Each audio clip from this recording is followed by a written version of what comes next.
ఓం శ్రీ గురుభ్యో నమః. ఈరోజు బీజాక్షర సీరియల్లో దకారము వస్తుంది. దకారము అంటే మంత్రోపనిషత్తు, అక్షర మంత్రోపనిషత్తు ప్రామాణికంగా ధుమ్, దకారం పక్కన సున్నా పెడితే ధమ్, ధమ్ అనబడే శబ్దాన్ని దుర్గా బీజముగా ఋషి పరంపర వాళ్ళు తెలియజేస్తారు. చాలామంది దుర్గాదేవి అంటే విజయవాడలో ఉన్న దుర్గాదేవి అని, అది అక్కడ బీజాక్షర పరంగా వాటి యొక్క గుణాలు యథార్థతత్వం. దుర్గము అంటే సంస్కృతంలో కొండలు అని అర్థం.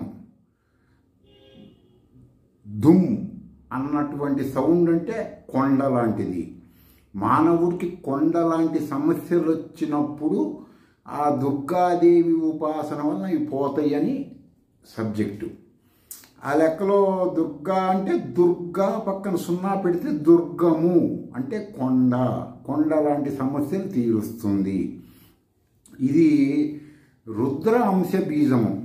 రుద్ర అంశ అంటే రుద్రుడు మనసుకి సంకేతము, బాధలకి సంకేతము.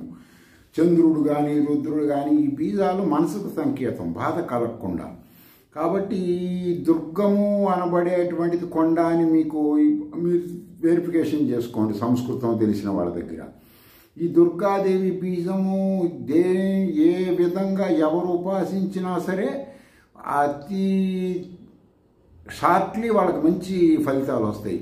ఈ దుర్గాకి పక్కన ఇటువైపు ఐం, దుమ్, ఐం. దీనిని జయదుర్గా ఉపాసనలో కొంతమంది ఋషులు పరంపరలు చెప్తుంటారు. అంటే ఏదైనా జయము కలగటానికి దుర్గాదేవి ఉపాసన చేసినప్పుడు ఐం అనే బీజమే చాలా శక్తివంతమైంది. ఐం, దుమ్, ఐం చాలా గొప్పది. ఈ మంత్రం చేస్తున్నటువంటి వాళ్ళు ఎవరైనా కాస్త బాగా షార్ప్నెస్ కావాలి, కొన్ని ఇంద్రియాలకు సంబంధించినవి అనుకుంటే నేలతాడి అనబడేదాన్ని శుద్ధి చేసుకొని దాన్ని పాలలో కలుపుకొని ఆ పౌడర్ తాగితే ఈ మంత్రం చేస్తున్నప్పుడు వాళ్ళ కామ్యం ఏంటి, ఈ ఔషధ లక్షణాలు ఏంటి, గుణాలు ఏంటి అవగతం అవుతాయి. ఇవన్నీ మీరు ఒకసారి మీ గురువుల ద్వారా తెలుసుకుంటూ రీసెర్చ్ చేసుకొని చెయ్యండి. ఏ నాటికి మీకు సమస్యలు రావు.